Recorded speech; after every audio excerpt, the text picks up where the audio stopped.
Bu bemorimiz viloyatdan kelganlar, shikoyatlari birmuncha ko'proq, ya'ni yuzlaridagi ton bir xil emasligi, ajinlar, yuzdagi osilishlar, yuzning qurib qolishi, shu hamma shikoyatlariga bir nechta muolajalarni bajardik va bu muolajalar bir-biriga hech qanaqa qarshi ko'rsatmasi yo'q.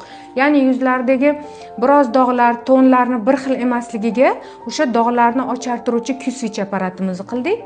Bundan so'ng biorevitalizatsiya muolajasi bu namlantiradi, tarkibida oqartiruvchi komponentlari oqartiradi va oxirida esa botoks muolajasi bilan tugatdik. Bu o'sha mimik aktiv ajinlarni bartaraf etib, qoshlari biroz ko'tarib, yuzdagi ajinlari o'sha ochiladi, yoyiladi va yuzlari oqaradi va oxirida mana ko'rib turibsizlar, quyoshdan saqlovchi kremlarni surib berdik. Uyda qiladigan parvarishlarni tushuntirdim. Uyda endi muntazam parvarishlarni bajaradilar. Bular aslida uzoq viloyatdan keladilar va har 2-3 oyda mana shunday kompleks muolajalarni oladilar. Bu kompleks muolajalar bir-biriga hech qanaqa qarshi ko'rsatmasi yo'q. Qaytaga bular bir-birini to'ldiradi.